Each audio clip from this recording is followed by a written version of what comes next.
Welcome to the IDP Hunter podcast. I'm your host, Steve Hungarter. I got some exciting news tonight. Currently in the ECR, what do you want to call that? A contest, face-off, whatever you want to say. I am currently the number 3 IDP ranker out there in the universe. But you're not here to talk to me. You're here to talk to my guests. We got Jamie Peroga on the show, and we have a special guest. Jamie, what's going on, buddy? All right, you ready for this? All you fantasy freaks out there, get ready for this episode because we got a special guest in the house today. Dr. James Ferretti is in the building. This dude's the real deal when it comes to injuries. No clickbait, no guessing games. He's here to separate fact from fiction, break down what's real and what's just smoke when it comes to players' health, recovery times, and all that behind the scenes medical magic. So if you've ever stared at your lineup wondering, can I really trust this dude fresh off a hamstring strain? Yeah, this is the episode for you. So light it up, lock it in, because injuries suck, but your fantasy team doesn't have to. Let's welcome the man himself, Dr. James Ferretti. My God, I mean, that is like, I think I might just have to retire after that. I don't think I'm going to be able to top that intro ever. That is fantastic. Thank you so much for the warm introduction, Jamie. And Steve, thank you again for having me on here. It's really, really great to be here. My pleasure. We haven't had you on in a while. And for the audience that doesn't know James Ferretti, you should address him by his title, Doctor. He is the fantasy sports doctor on Twitter. He's author of this award-winning book, which I have on the screen. You know, and Jamie just talked about it. Injuries suck, but your fantasy team doesn't have to. I'd like to crack this open a little bit and talk with you, if you don't mind, Doc, just a little bit about that. Absolutely. Little more trivia for you. He's a board-certified radiologist. He just had a child, 15 months ago, you said? He just turned 15 months. Yeah, 15-month-old little girl. Are you still doing the going for 2 and the baseball HQ? I didn't ask you that. Yeah, still with Baseball HQ and going for 2. I've been doing a little bit less work with them, but right. I'm still there, and I like to think of myself like the A team. Like if you can find me, then maybe I can help. But I'm here tonight, and I'm really happy to be here. Going for 2. Jamie, we were saying he does like guest appearances nowadays. You know, he comes on shows, helps us out, and he goes away a little bit. He's like Kaiser Sose, Usual Suspects. He does his thing, he goes. We got some people in the chat. Epic, what's going on? He said, hey, infinite number of monkeys, Jeff. He said he's awake. This is the show you want to hear because we're going to talk. A great one lined up for you. Mm-hmm. We're going to talk streamers. We're going to talk. Let's talk about the book real quick. What can you, if somebody never thought about sports injuries in a way of fantasy football, what would you say to get someone interested in reading this book? Like tell the audience, I guess the question I'm trying to look for, tell the audience, why should they need this book, or why should they be motivated to open this book? So the elevator pitch. So the thing is, as you guys know, because this show exists, it just is an example of how people that play fantasy sports, your edges are shrinking. Like you have great shows like this where you have amazing defensive content, which you didn't have a couple of years ago. Things like, player analysis, rookie drafts. There's so much information out there on the internet. People that are plugged in, they're getting plugged in more and more. And those edges that are us veteran fantasy players used to be able to exploit, they're getting smaller and smaller. But injury analysis continues to be one of the ways where you can maintain an edge and exploit that in order to be a better fantasy player, hopefully win more leagues, win money, win trophies, whatever you want to do. But I truly believe that, and that's why I'm here. That's why I wrote the book. It's to help you maintain that edge to make you the best fantasy player that you can be, the most successful fantasy player you can be. And you know what the best part is? You can get the audio version and have it read by Dr. James Ferretti himself.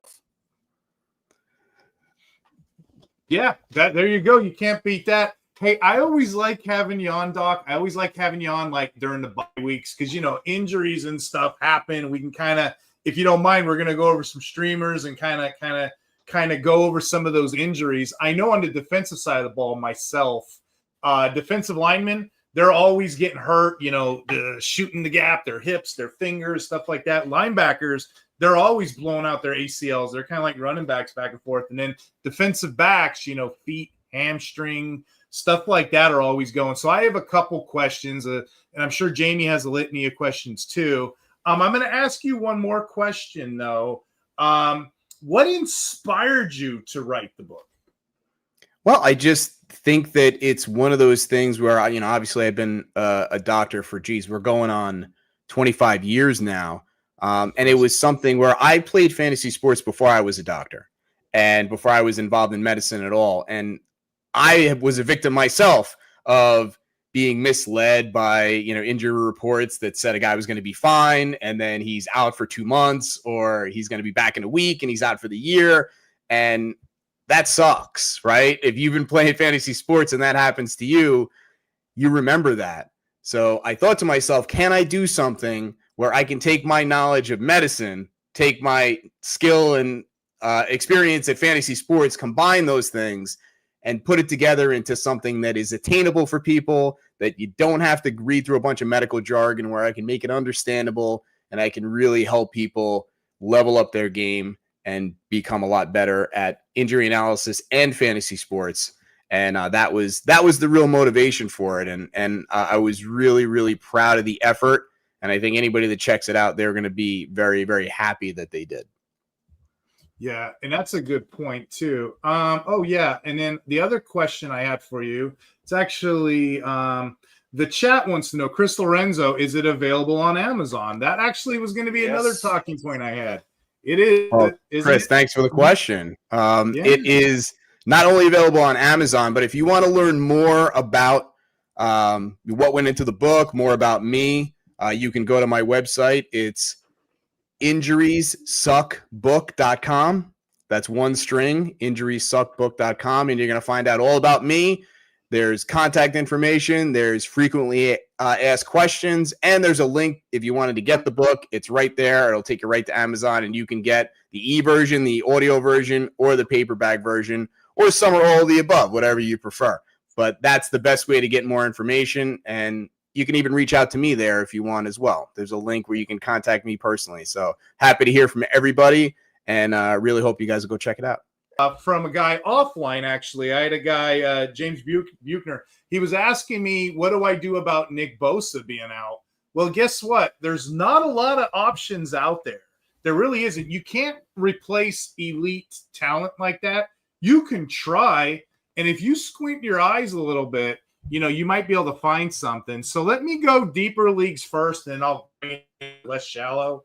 If you guys are interested and you're in like a 32-20 kind of team league, there's a player named Derek Barnes of the Lions. Technically, it's a cheat code, James. It's a strong side linebacker, but Sleeper lets him play as a DL.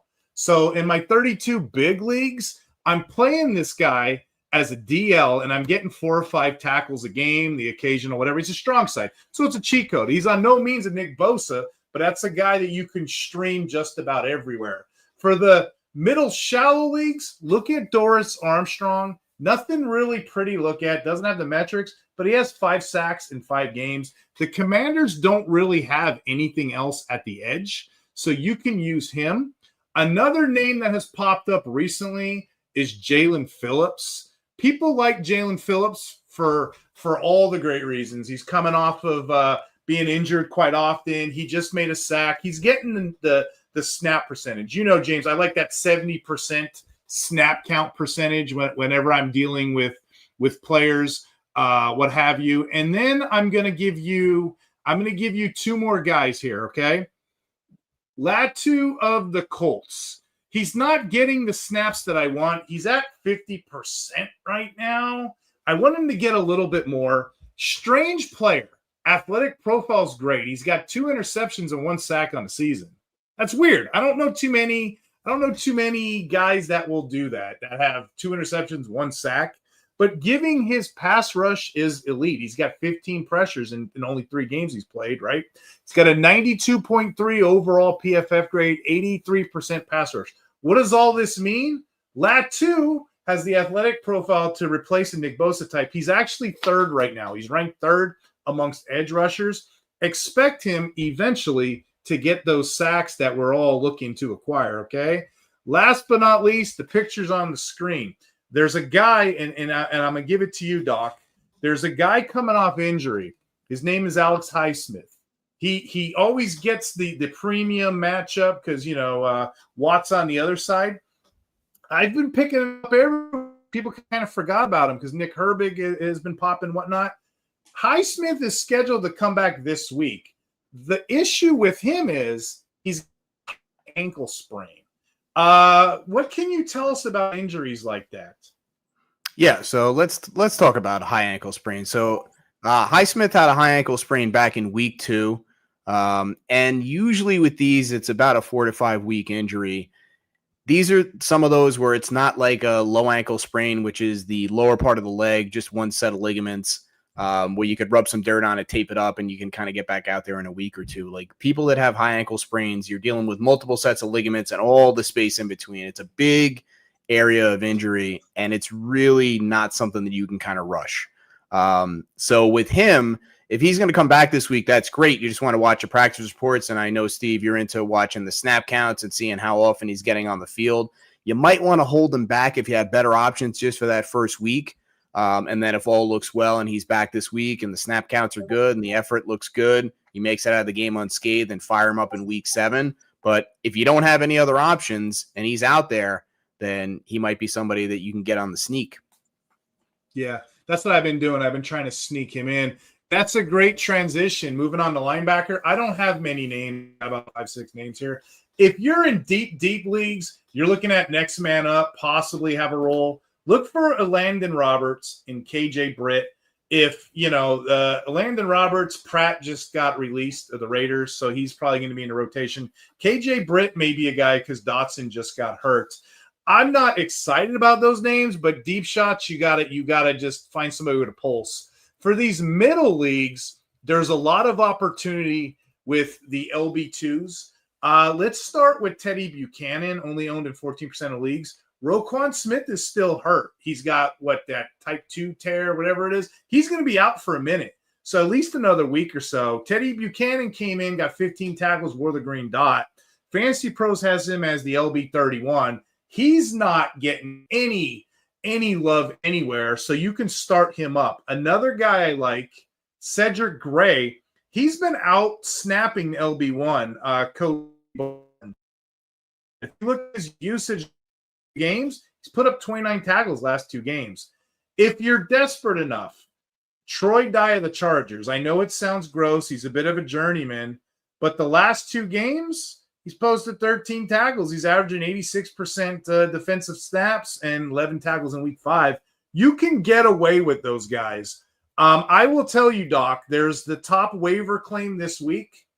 I think it's fool's gold. I really do. Shamar James, he had 15 tackles for the Cowboys. I think it's fool's gold. The reason being is they paid so much money for Kenneth Murray. I think it was like $15 million. Appreciate the love. Jeff said, Teddy's getting love in all my leagues. Yeah, in the deep leagues, people know. And then, the Barnes, Phillips, Highsmiths were all over it, right?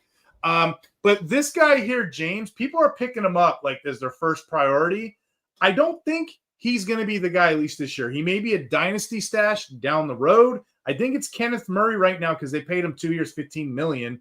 There's a guy coming off injury. This is my target because I played a long game. It's like chess. Everybody else is playing checkers. I'm playing chess. I'm playing the long game on DeMarvion Overshown. I love this player. I love this guy. There's a whole lot of risk.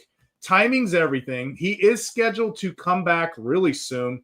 Originally, it was supposed to be after Thanksgiving, but he's been making a whole lot of progress. This is the guy I want. And for those that don't remember him, he's an elite player from last season. He finished second on team with 90 tackles, and he got hurt. He finished tied for third with 5 sacks. He owns the team's most spectacular defense. I think the video was he tipped the ball himself and he ran for an interception for touchdown. It was the whole thing. This was all before the injury. He was on the cusp of the breakout. Now the question comes to you, Doc. He's coming off these injuries. He had 2 major surgeries in the last 2 years. He tore his ACL MCL, PCL. What can you tell me about him as a player or his injuries in general?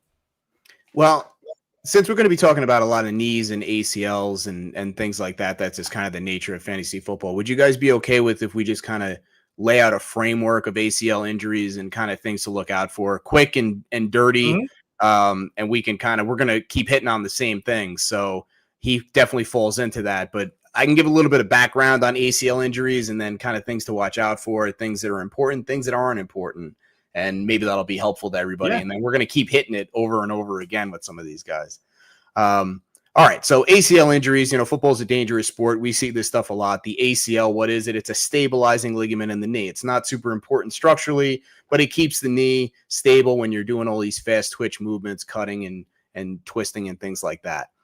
They've done multiple studies, and the NFL teams, they all know this, that demonstrate that if you come back sooner than 9 months from an ACL repair, that reduces the re-injury risk up to 7 times. So NFL teams are not going to let players do that. So at a minimum, when somebody tears their ACL, they're going to be out 9 months.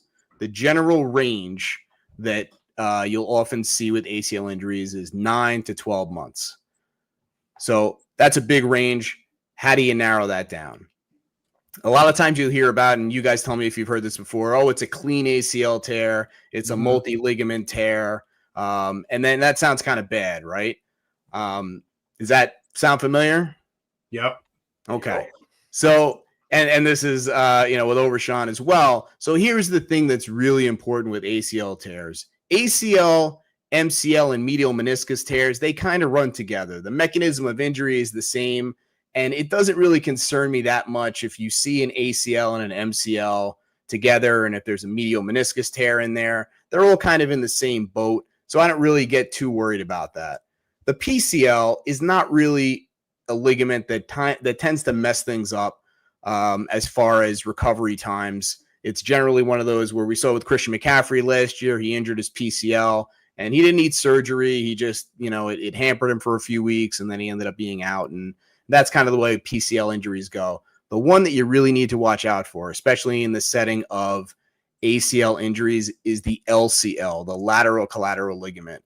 Now, why is that important? Because if you tear your ACL and you tear your LCL, you need, in the vast majority of cases, 2 separate surgeries to repair the same injury. For the most part, if you tear your ACL and the LCL is intact, you get 1 surgery, they go in, they clean up the MCL, they clean up the medial meniscus, they do the ACL graft, and you're good. And as long as there's no complications, you're done. If you also tear your LCL along with your ACL, you get a surgery first to repair the LCL, then you wait a few months. Hopefully that works out.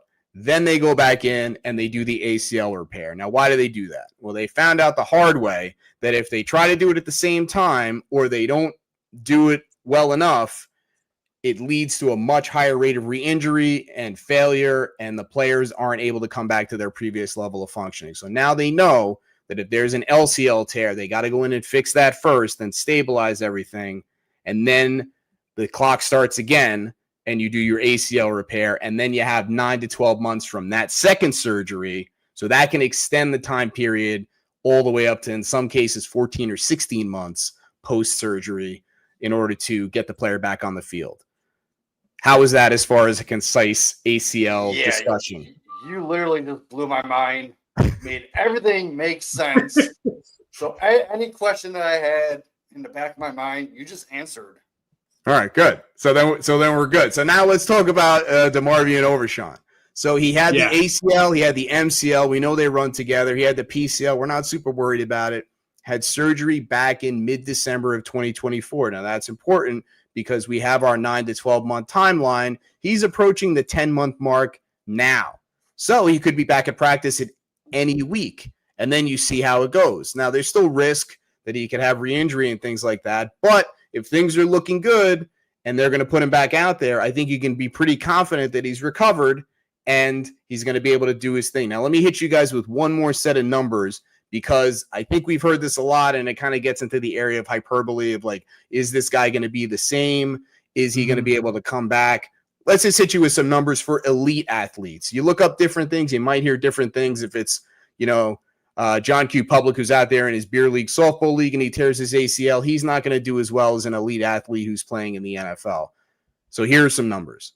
About 85%, give or take, of professional elite athletes who injure their ACL are able to return to play.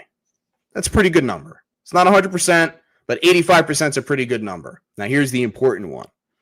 Up to 90% of elite athletes, once they get back on the field, are at the same level that they were before they injured their ACL.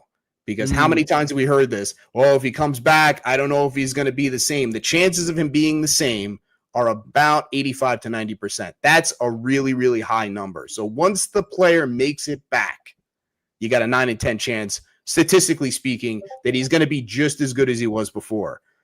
I can live with that. So if a guy gets back and everything looks good, I'm ready to fire him up. Like, he's back. He did the rehab. He did all the work. 90% chance. I'll take those odds. Heck yeah. A couple, we got hit in the chat. So I'm just going to read a couple. Chopper said he's going to buy the book. Kudos to you. Recommend buying the book. Heck, Jamie says it's a bedtime story put on audio. That's a little creepy. I think you got a little man crush on the old doc here.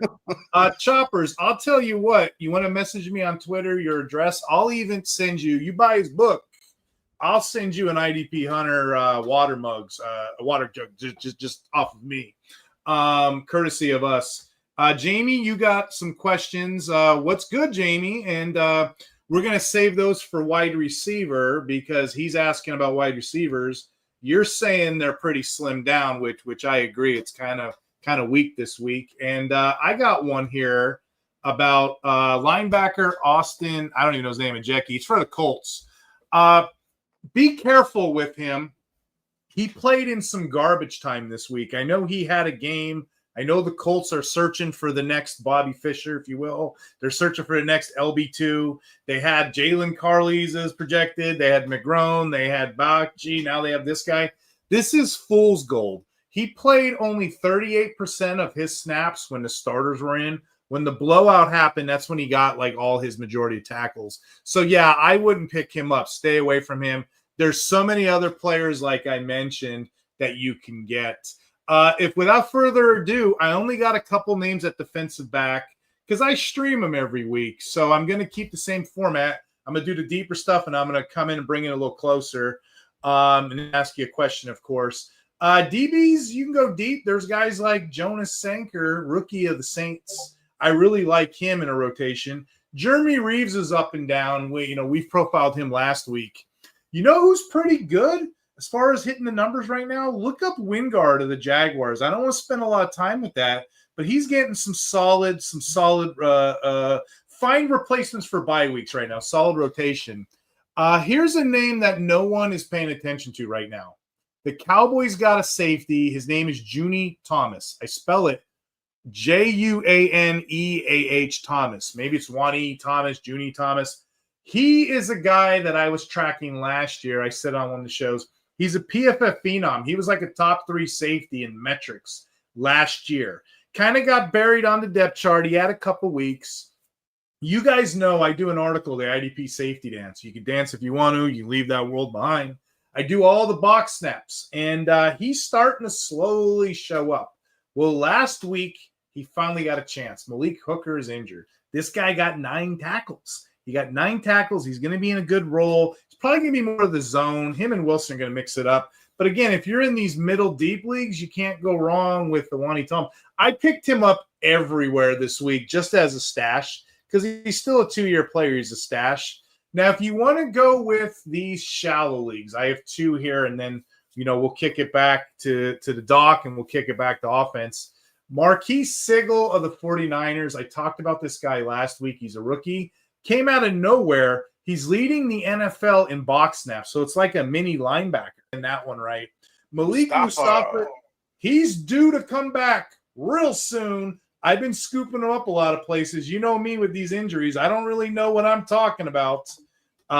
Appreciate the comments, Steel Neal. Keep them coming, guys. Keep them coming, guys. Any questions you got? We got the doc tonight. But Malik Mustaph is a player. They're going to need him down the stretch because defensive backs can't tackle outside Sigel. That's why they got him playing a deep role. But back to this injury thing. And like the doc was talking about, these ACLs and all these tears and whatnot are no joke. He's a little more interesting, though, Doc. You know, he suffered the tear at the end of the 2024 season. So that, I don't know. He's physically unable to perform right now. What can you tell me about Malik Mustaph? So with Mustafa, this ACL tear actually was his second ACL tear, and he ended up having surgery back in January. So the thing about him is the practice window is open now. The 49ers opened his practice window this week, so they have 21 days to activate him. The thing that's interesting about him is if you compare him to Overshown, who we just talked about, he actually had his surgery a month earlier, and he's approaching the 10-month mark, and he's still kind of like his practice window hasn't been opened yet. So you can see how the variability comes into play once you kind of get to that 9, 10, 11-month range where you have some players where they're ready to go and you have some players where they need a little bit more time. So in his case, because he had the later surgery, he's back at practice. It's been 9 to 10 months. He's past that kind of magic number of 9 months. If he's looking good and practice is going well, he might be ready to go. And again, 85 to 90% chance once he makes it back that he, statistically speaking, is going to be just as good as he was before. So if you liked him before and he comes back, then you should like him again. I love that take. Louis, I think I'm saying that right. You know, I'm a terrible speller. Steel Neal will tell you I'm a terrible speller. He says he loves this freaking show. Good. We love you. We're doing this for you guys. So just like to keep the comments coming. Man, I got to tell you, these guys, this chat is live. Like, these guys are serious. They know where to come for the defensive information. Yeah. What was it? The number 3 ranked ECR ranker? Number 3, my friend. Yeah, on the season. Impressive. Yeah. Pretty I impressive. want to put this out there. I'm not an official ranker, but I'm a top 5 offensive ranker in my mind. Jesus, what an underachiever I am. I got the top 3 defensive ranker. I got a top 5 offensive ranker, and you got me over here. What am I doing on this show? He's just getting. You're the injury expert. Hey, Jamie, Louis asked 3 questions. Don't we charge after one? The first one's free. The second one will cost you. No, we love you all. We'll answer every question. He's asking, appreciate Steel Neal, you're my new best friend, dude. Look me up on Twitter, man. Any questions you got, you're my brother from another. Please, like I said, IDP's offense is coming. I'm trying to get off the mic here, but y'all are keeping it fun. Yeah, we have a whole bunch of offense stuff coming right now. Louis asked, Deshaun Elliott, I'm assuming, because I'm talking about safeties. Deshaun Elliott of the Steelers or Tyke Smith the rest of the season. I'm high on Elliott. In fact, I'm higher than most rankers. I got him in the top 6 rest of the season. So let's get into this offense. We're going to start with quarterbacks. Obviously, Stafford is a must stream if he's out there. He had 6 touchdowns in his last 2 games. Now he gets the Ravens defense that's been getting cooked. So fire him up again in week 6. He's my QB 12 this week. So as a streamer, that's top notch. Then you have Sam Darnold. Sam Darnold, he's really heating up. I wasn't a big fan of his going into the season, but he dropped 27 fantasy points with 4 touchdowns last week. And now he gets the Jags defense that's been giving up almost 20 points a game to quarterbacks. So let's ride that hot hand. He could easily put up 20-plus points this week. And then a little bit deeper, Jackson Dart. We all know how I love me some Jackson Dart with his rushing. He's quietly been balling out 17-plus fantasy points a game, running like a vet, and Philly's defense hasn't really stopped a quarterback all year. So he is inside my top 24. And then lastly, we have Tua. Tua is really coming back on track. He's averaging about 17 points a game with at least 2 touchdowns every week, coming off of his best game of the year. And now he gets a Chargers defense that's been pretty much diced up every week by quarterbacks not named Geno Smith. So expect a 20-point game from Tua. He's also in my top 24. So, Doc, out of all those, which quarterbacks do you feel most comfortable starting in a pinch? Well, I really got to tell you, I've been impressed with Sam Darnold. I mean, I've been on him for a few years when it didn't work out so well when he was in Carolina. But the guy was a number 1 draft pick. I mean, like, he's definitely talented. He's got a big arm, and he just seems to have a really good fit out there in Seattle. And he's got some weapons out there. We know that. And he's been making the most of his opportunities. So, he's one of those guys where he surprises people. And, the next thing you know, he's putting up 25, 30 points. So that would probably be my pick. And he's doing it with his arm. He's not even rushing. So, yeah. So let's move on to running backs. Before you do, Jamie, we got a little bit of a traffic jam. Steel Neal said Stafford 350, 3 touchdowns. I want to know if you agree with that. I don't agree with that amount.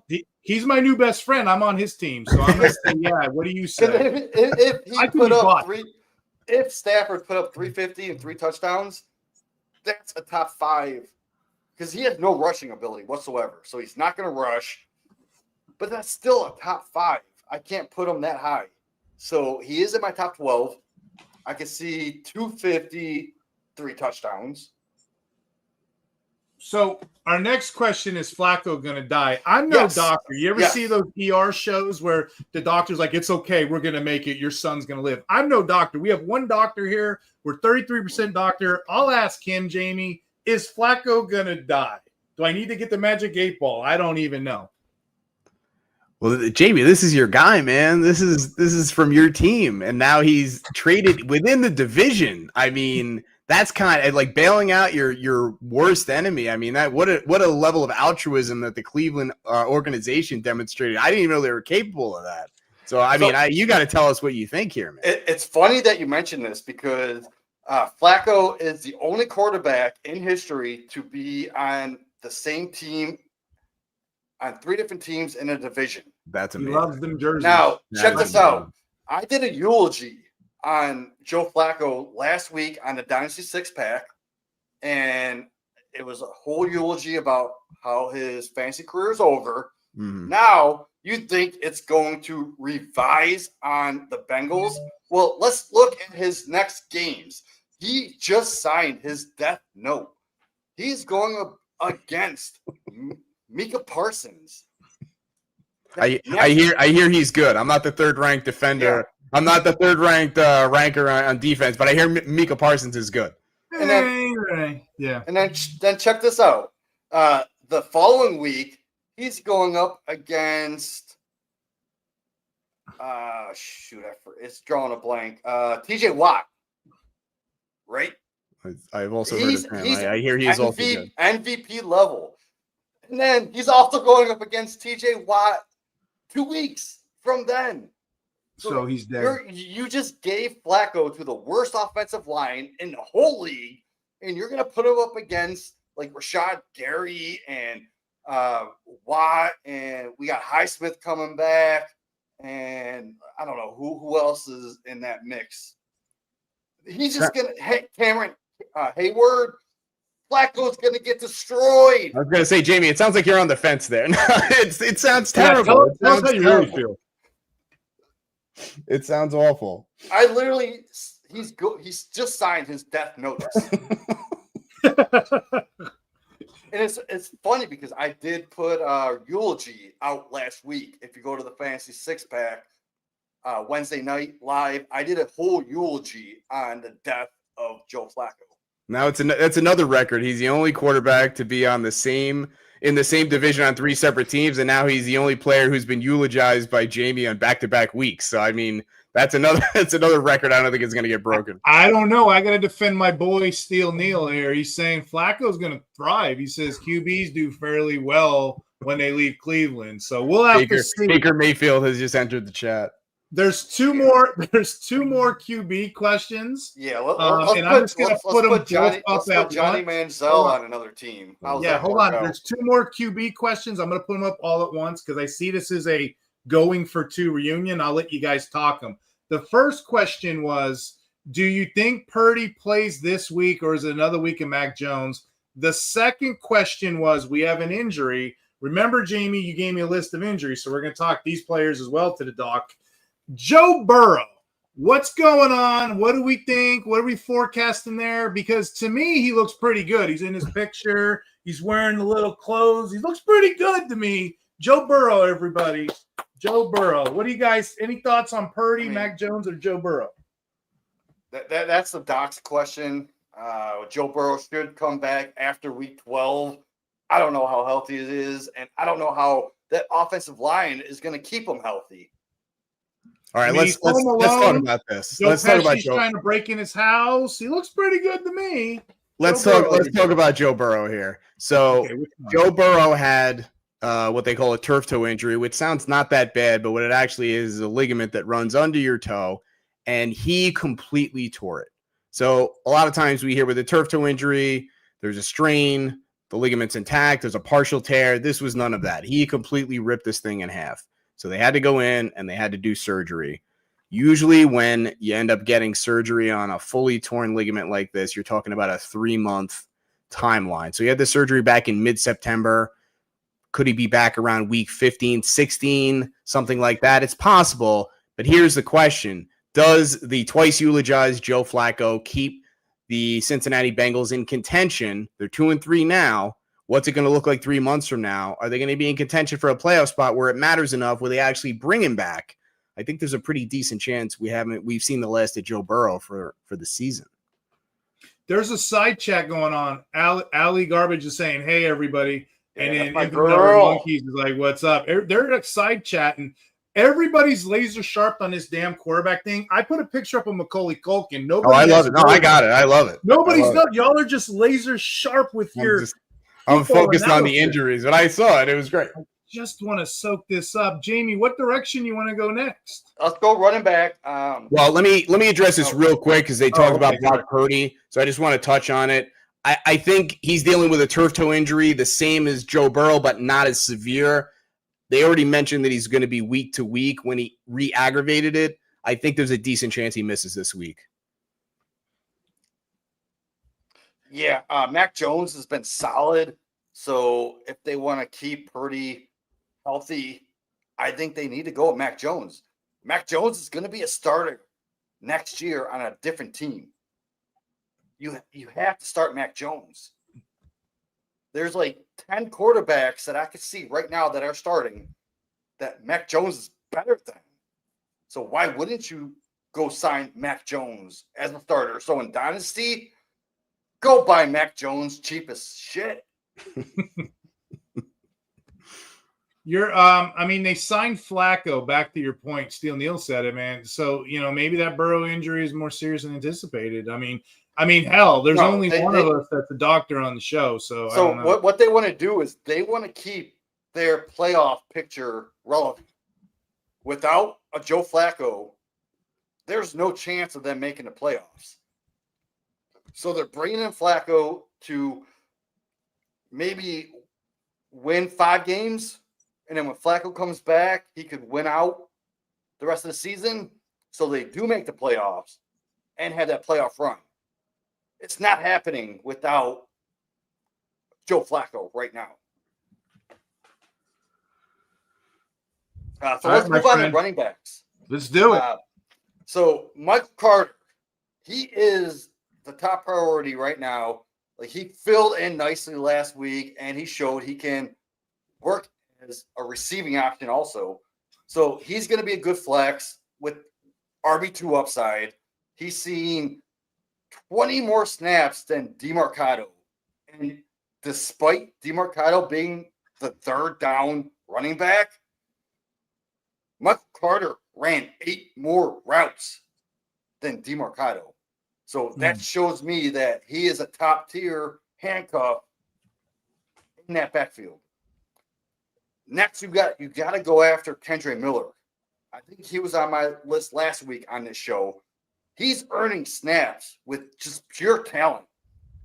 You don't need an injury to Kamara. And his touches are just creeping up every week, and he's getting more and more work every week. And I think that's just to see what they can produce in that backfield without Kamara. Because what's to say the Saints just go ahead and trade Kamara because they don't need him. They're not going for a championship. They're not going to even make the playoffs. They're not even going to win 4 games. So why not get rid of Kamara, see what you have in Kendre Miller. He could be a stash that could be viable the rest of the year. And you got to go get Tyler Algier. He's not flashy, but he's getting steady reps. And he should see work behind Bijan. And this week, they face like a run defense that is subpar. And we've seen it where Bijan can get 20 carries, Algier can get 10. That's a flex play right there in that backfield versus a bad run defense. So here we're going to get into it. We got Hassan Haskins and Kamani Vidal. Now with Omarion Hampton sideline, he's in the IR. Haskins going to step into that lead role. And right now, this week, going against the Dolphins, that defense has been horrible first run, right? But what's to say Vidal can't be even better because Kamani Vidal, he's the great nephew of the baseball legend Hank Aaron. I'm betting on that bloodline. Is that it's real? 100% fake bet. news. I don't believe him. Go look it up. Stop what you're doing. Go look it up. It's 100% fact. I will definitely look that up later. If that's true, that is amazing. But I'm sorry I interrupted you. All right, let me start over. Kamani Vidal is the great nephew of baseball legend Hank Aaron. Wow. Yeah, so Kamani Vidal is going to be in that mix with Omarion Hampton out. He is getting some snaps. He's getting touches, but it's going to be a timeshare with him and Haskins. It's risky right now. We don't know what the timeshare is going to be, but they're both flex options right now, and they both could pay off because last week, you look at it, Haskins had 5 carries, none in the red zone, and he had 1 catch. Vidal had 4 carries, 3 in the red zone, and 1 catch. And you have to remember, last year, Vidal's first ever touch in the NFL was a 50-yard catch for a touchdown. His first ever time he touched the ball. That's bloodline. So you tell me, which Chargers running back would you rather have for that upside while Omarion Hampton's out? So, Doc, out of all those running backs, what's the one that sticks out to you the most that you would want to put in your lineup this week? Oh, geez. Well, I don't know about this week. I think Steel Neal in the chat's got the right idea. He got both Haskins and Vidal. Not sure if he's going to play either one this week, but you get him on your bench and you see how things shake out. So let's talk about Hampton for a second here because there's still some question about what the actual injury is. I'll give you a little bit of conjecture on my part based on what I saw, and we can kind of take it from there.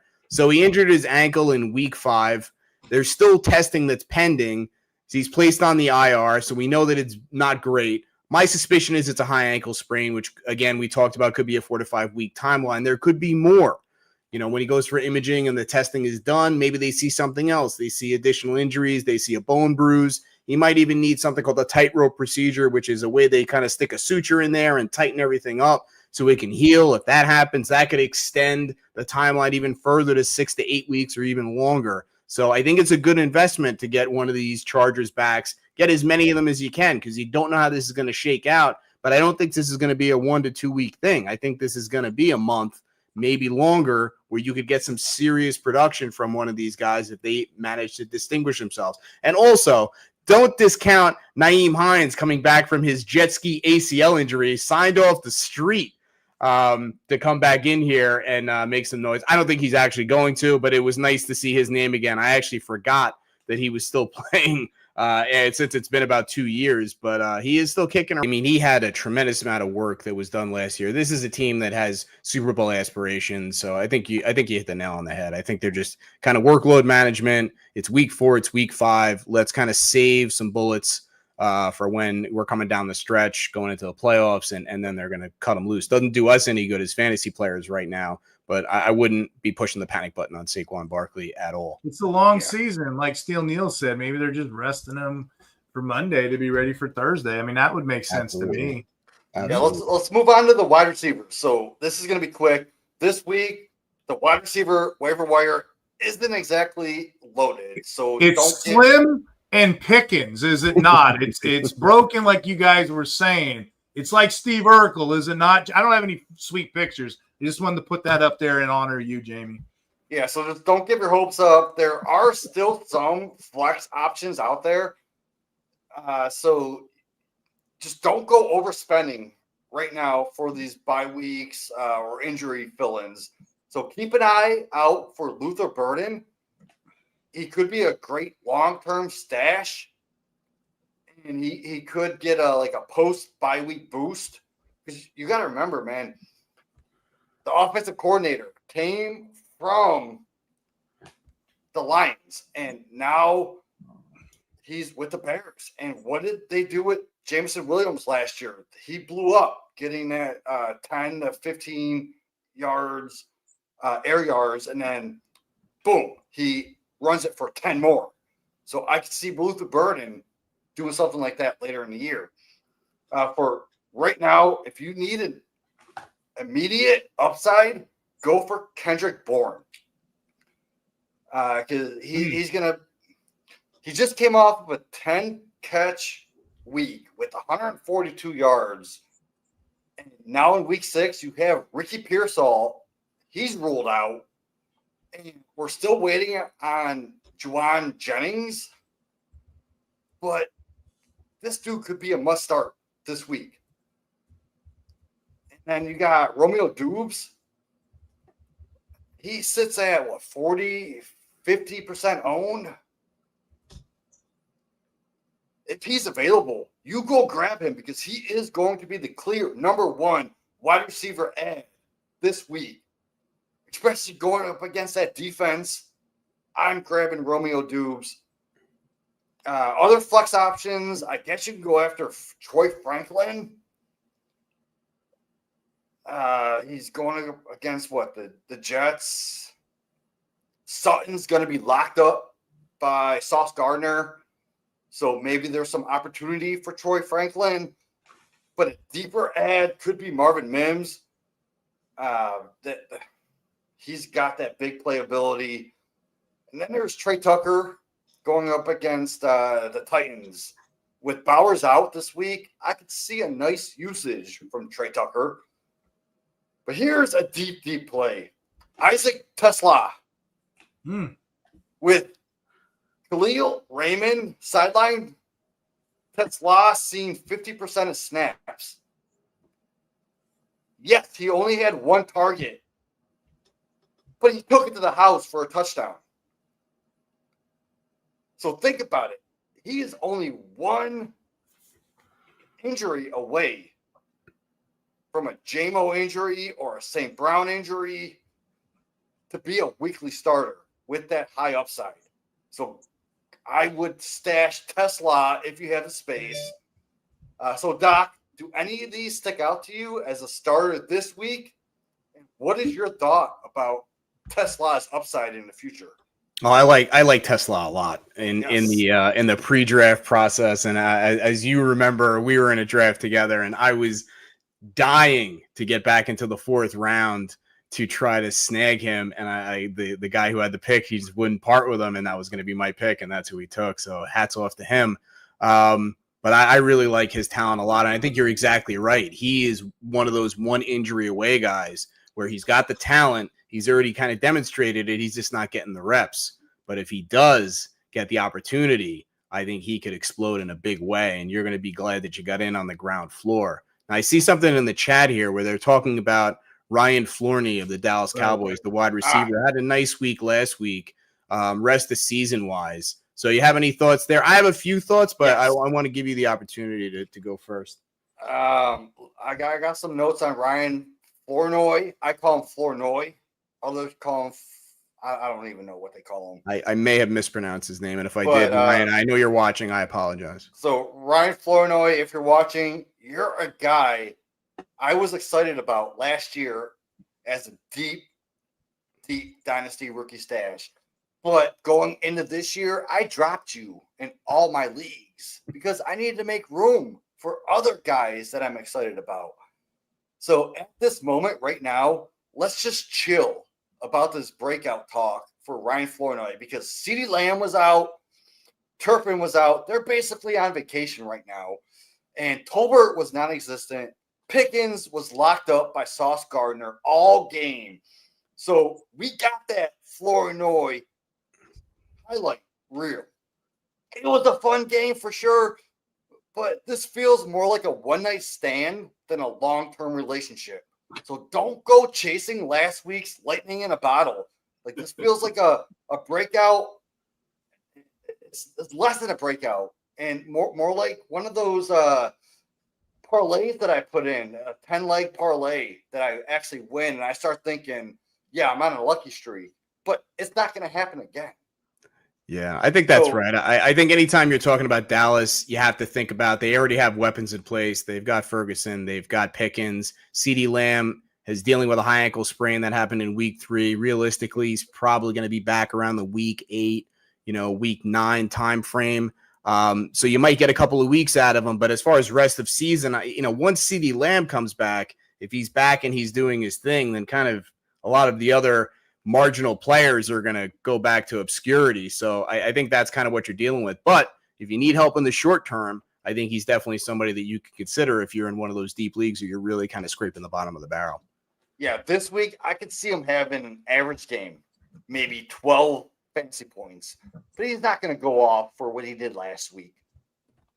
Now, guys, I'm a fan of the show. I watch the show. I enjoy the show. And I know you guys do your offensive you do your different players, your picks that you like, your streamers, and then you do betting.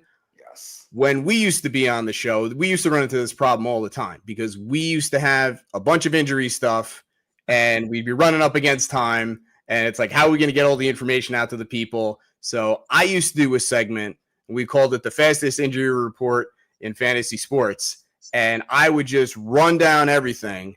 And then if there was any questions that came from that, we could hit them, but we get the information out to the people, and then we don't keep them here for an hour and 45 minutes, which I don't mind, but they might. So that's something that we could do. If you guys want to do that, then we can do that at any time you want. Let's do it. All right, so if you guys are up for it, here we go. So Omarion, Hampton, we talked about Joe Burrow. We talked about J.J. McCarthy, another quarterback. Just had a baby. Congratulations, J.J. High ankle sprain week 2. He's on a bye this week. Carson Wentz is hurt. We could see him back under center as early as week 7. I think that's probably going to happen. George Kittle, supreme tight end for the San Francisco 49ers, goes out there, all that high draft capital right out the window, injures his hamstring week 1. Timeline suggests it's probably a grade 2 or a partial tear. They placed him on an IR, so he's out at least until week 6.